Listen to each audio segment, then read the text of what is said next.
समझते हैं वैसे साहब, आप ये समझते हैं कि ज़्यादा एग्रेसिव डिप्लोमेटिक स्ट्रेटजी आपकी होनी चाहिए, एफर्ट ज़्यादा होनी चाहिए उन ममालिक को खासतौर पर शामिल करें जहां पर इस तरह से दरिया बहकर एक मुल्क से दूसरे मुल्क में जाते हैं, वहां पर क्या फॉर्मूले हैं उनको मिसाल बनाया जा सकता है और अपनी जंग को ज़्यादा बेहतर तरीके से लड़ना चाहिए डिप्लोमेटिक फोरम्स पे। एक छोटा सा मैं ब्रेक लेता हूँ, ब्रेक के बाद वापस आते हैं। सुप्रीम कोर्ट का मैं हवाला शुरू में दे रहा था कि बड़ी इंपॉर्टेंट आज केस की समाअत हुई है, बल्कि इनफैक्ट 2 केसेस की इंपॉर्टेंट समाअत हुई है। इस पर भी बात करते हैं। आप जुबैरी साहब मेरे साथ मौजूद होंगे एक छोटे से ब्रेक के बाद, हमारे साथ रहिए।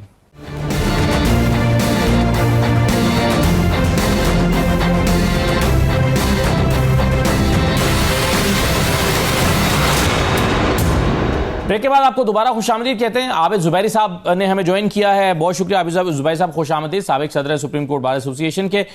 मारूफ कानूनदान हैं, और अवैस सोई साहब और शौकत प्राइस साहब तो हमारे साथ मौजूद हैं ही। आज मखसूस नशस्तों के फैसले के खिलाफ जो नजरसानी की दरखास्त दायर की गई थी पिछले साल 12 जुलाई के फैसले के बाद, आज उस पर पहली समाअत हुई है। 13 रुकनी बेंच ने इस पर आज इब्तदाई समाअत की जस्टिस अमीनुद्दीन साहब की सरबराही में, और इसमें जो आज इब्तदाई तौर पर आर्गूमेंट्स किए हैं वो नून लीग के वकील हारिस अजमत साहब ने किए हैं, जिसमें बुनियादी नुकता उनका यह था कि चूंकि पीटीआई फरीक ही नहीं थी तो उसको नशस्तें नहीं मिल सकती थी, मखसूस नशस्तें नहीं दी जा सकती, तो सुप्रीम कोर्ट ने एक ऐसी जमात को नशस्तें अलॉट कर दी जो कि फरीकी नहीं थी।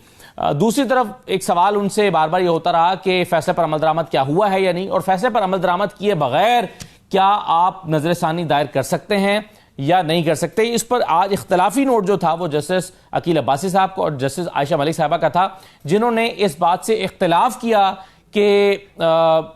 जो नोटिस हैं वो जारी होने चाहिए फरीकैन को। और अभी जो ताज़ा तरीन मालूमात है उसके मुताबिक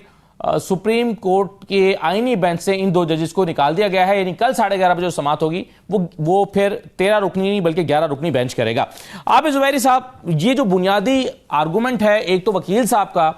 कि फैसला इसलिए दुरुस्त नहीं है कि एक ऐसी जमात को सीटें दे दी गई जो फरीकी नहीं थी, इस पर आपकी राय क्या है? और जस्टिस आयशा मलिक साहबा की का और जस्टिस अकील अब्बासी साहब का जो नुक्ता नजर है कि भाई ये कैसे हो सकता है, फैसले पर अमल दरामद नहीं हुआ, साल भर होने को है, और अमल दरामद किए बगैर आप रिव्यू में आ गए हैं, कैसे? हाँ, बिस्मिल्लाहिर्रहमानिर्रहीम। देखिए, इसमें सबसे बुनियादी जो मुद्दा है वो तो ये है कि ये बेंच की क्या तश्कील ही सही है या नहीं, क्योंकि अंडर द रूल्स जो हैं सुप्रीम कोर्ट के, उसके अंदर जो जज अवेलेबल होते हैं जिन्होंने फैसला किया है उसको जज बेंच में शामिल होना चाहिए।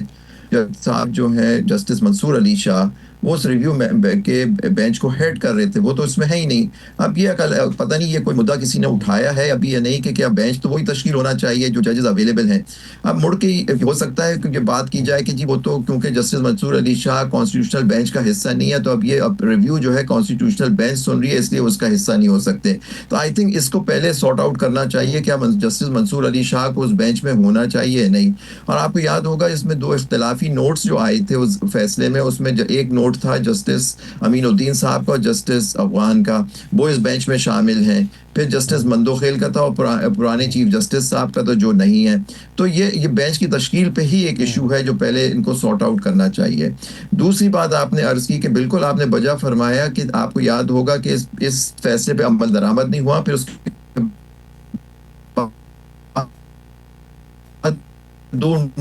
दो फैसले हैं, कोर्ट ने कहा कि इम्प्लीमेंट करें आप इस जजमेंट को और मखसूस सीटें उन लोगों को दें जिनको हमने होल्ड किया। आप देखें पूरा साल गुजरने को आया है और ये आज तक उनको वो सीटें नहीं गई और रिव्यू आ गया। और बात सही जस्टिस आयशा मलिक ने, जस्टिस अकील अब्बासी ने उठाई थी कि जी आपने तो इम्प्लीमेंट नहीं किया और आप इसके रिव्यू, क्योंकि कोई इस रिव्यू में कोई स्टे भी नहीं हुआ था कि जी या तो फैसला मुअत्तल होता तो फिर आप बात कर सकते थे। तो आप देखें सुप्रीम कोर्ट की हुक्म उदूली हुई, उसका फैसला इंप्लीमेंट नहीं हुआ, डिस्पाइट द फैक्ट आपको याद होगा नोटिस उसमें ऑर्डर्स पास की जिसमें जस्टिस मोहम्मद अली मजहर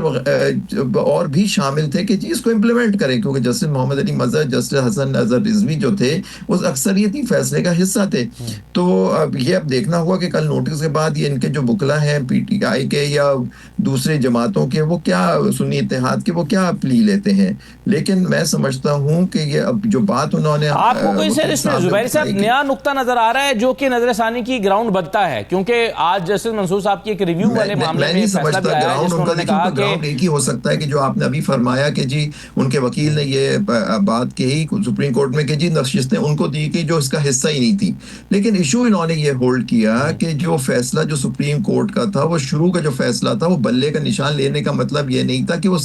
सीटें उनकी चली गई। तो देखिए जब असल बेशक सुन्नी इत्तेहाद में उनको शामिल होने की जरूरत ही नहीं थी, उन्होंने ये होल्ड किया कि जो फैसला बल्ले का फैसला आया था, आपको याद होगा जब से इनका सिंबल ले लिया गया था पिछले चीफ जस्टिस ने खास तौर पे वो जी फैसला किया था, उसके अंदर उन्होंने उन्होंने कहा कि जी फैसले बल्ले का निशान लेने से होता है कि जमात तो नहीं खत्म हुई, सीटें उनके जमात से का ये मतलब थोड़ी था कि आप वो जमात हिस्सा नहीं ले सकती थी, हैंस वो हिस्सा ले सकती थी। तो आपने फैसले को इलेक्शन कमिश्नर ने मिस इंटरप्रेट करके उनको उनको सिंबल उनको पार्टी से हटा के उनको आजाद डिक्लेयर कर दिया था। तो ये चीजें जी नहीं हो सकती, सुपर उस पे बिल्ड हुआ वो भी गलत था, इसलिए सीटें उन्हीं की थी, उन्हीं को मिलनी चाहिए, ये फैसला है, इसकी वो नजरसानी मांग रहे हैं। फराज साहब, ये सुननी चाहिए, अपने फोरम्स पर सियासतदानों को हल करने चाहिए। एक और मामला बड़ा इंपॉर्टेंट है, उस पर आज जुबैरी साहब जो है वो चीफ जस्टिस याया अफरीदी साहब ने सहाफ़ियों से मुलाकात में एक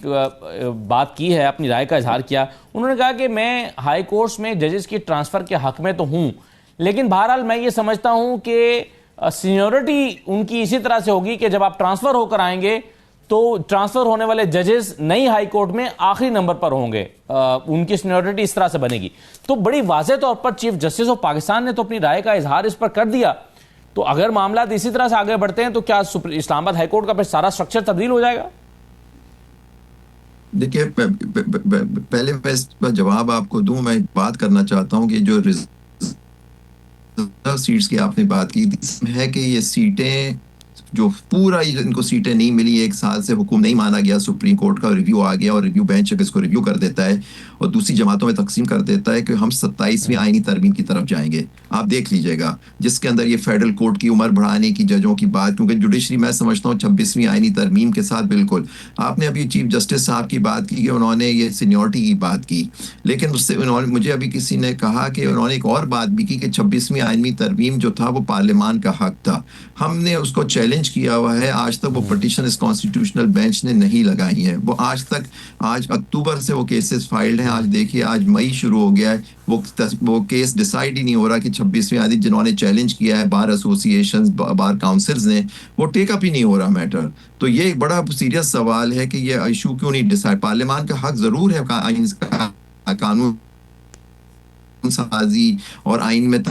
बेसिक स्ट्रक्चर तो बुनियाद जो हमारा मुद्दा है, तो एक इम्पोर्टेंट जिसको आपको मद्देनजर रखना होगा। दूसरी बात सीनियोरिटी की, देखिए आप बात कही सारी जो तरमीम और ये सारी चीजें इंटरलिंक्ड है। ये आपको याद होगा शुरू हुआ वो खत जो 6 जजों ने जो इस्लामाबाद हाई कोर्ट के लिखा कि किस तरह से उनके कामों में मुदाखलत कर रही हैं इंटेलिजेंस एजेंसीज और मुख्तलिफ लोग, तो उसके ऊपर ये मुद्दा पिछले चीफ जस्टिस ने उठाया, लेकिन उसको फिर उन्होंने नेचुरली उनकी जो आदत थी उसको आगे वो नहीं लेके चला। उसके बाद ये तरमीम हो गई, उन्होंने उस तरमीम में भी सहूलतकारी की और वो जज सुप्रीम कोर्ट का जजमेंट हटाया जिसके अंदर से मुनारे फरकान का जो वोट था वो काउंट हो सकता है। ये सब उसके आपको लिंक करना पड़ेगा और अब जाके भी ट्रांसफर अब आपको देखना कि आज जस्टिस आमिर फारूक के एलिवेशन जो सुप्रीम कोर्ट मोहसिन अख्तर कियानी आज सीनियर जज थे, उनको चीफ जस्टिस होना चाहिए था, लेकिन आपने देखा उन्होंने 26वीं आईनी तरमीम में कर दिया पहले 3 जजेस, एक सीनियर जज जो थे उनको उठा के उन्होंने एडहॉक बना दिया जस्टिस हसन गुल औरंगजेब साहब को। अब फिर वहां से लाहौर हाई कोर्ट से और सिंध हाई कोर्ट बलूचिस्तान से 2 जजों को लाके यहाँ कर दिया, उनको सीनियोरिटी भी दे दी पिछले चीफ जस्टिस साहब ने जो अब सुप्रीम कोर्ट के बेंच का हिस्सा है, और उनको कर दिया। तो उसको चैलेंज किया हुआ है, वो आप उसकी समाअत हो रही है, शायद कल वो केस लगा हुआ है